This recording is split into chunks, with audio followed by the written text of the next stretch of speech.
Je n'ai pas honte de le dire. Je veux que ma viande soit blanche. Je ne supporterai pas la moindre coloration interne.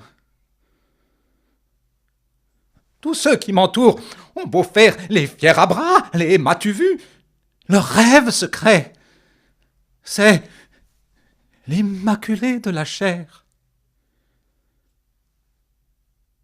N'est-ce pas la seule façon de rendre hommage à nos maîtres? Eux qui s'usent au travail pour nous permettre d'atteindre cette beauté. On nous désire pour cela. À quoi me servirait de grandir? Je n'ai pas l'intention d'augmenter mon domaine. Un rêve de prairie, de tendresse, d'herbes frissonnant dans l'air et la chaleur du jour. Mais le soleil porte déjà une noirceur terrifiante. Il brûle les dedans. Même l'herbe, pourtant si frêle et si légère au vent, noircit les chairs de celui qui la goûte, épaissit son sang. Le lait ne cache-t-il pas une nuit dans son profond? À qui se fier? Un visage peut mentir, une parole être fausse. Mais jamais, au grand jamais, le dedans d'un corps ne trompe. Il est ce que nous sommes, profondément, un point c'est tout. On peut l'habiller comme on veut, le travestir. À la moindre ouverture, il est nu. Et on voit tout. La consistance, la couleur, l'odeur d'une chair ne sont jamais le fruit du hasard. Ce que nous avons été en bien ou en mal dépose dans notre corps son miel, ses acides. Le moindre mouvement est comptabilisé, répertorié et surtout évalué. Quand vous voulez savoir où en est une personne, ouvrez-la et vous saurez si elle vaut vraiment le coup. La parlotte a toujours été un puissant anesthésiant, un écran de fumée.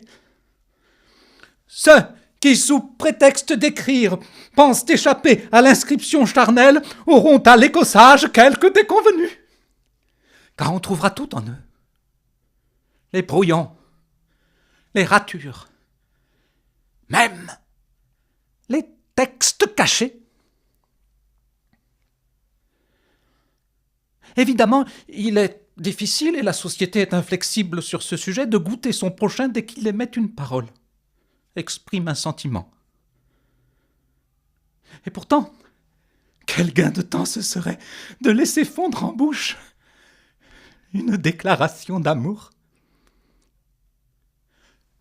Nous saurions tout de suite si elle est de bon goût. Pourquoi n'invente-t-on pas des manières moins radicales d'accéder au dedans des corps? Des suçoirs, par exemple. Les tapirs ont de la chance d'aller, avec leur langue longue et fine qui fouille jusqu'au tréfonds des terriers, se sustenter des mannes de termites et de fourmis. Rien ne remplace un bon mâchon d'autrui. Je suis sûr qu'au jour du jugement dernier, les anges ne feront pas autrement. Au lieu de nous peser l'âme, il leur sera préférable de nous cuisiner. La gamme des saveurs est infinie. Dieu seul reconnaîtra les siens dès qu'ils franchiront le seuil de son palais. On sait tout de suite en bouche distinguer ce qu'on aime des infects.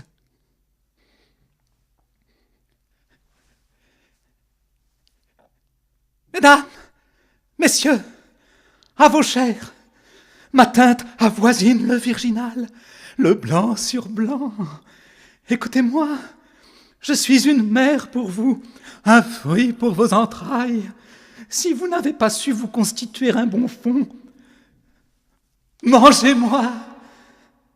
Laissez-moi vous laver de toutes vos moisissures. Dites seulement un mot, et vous serez guéri.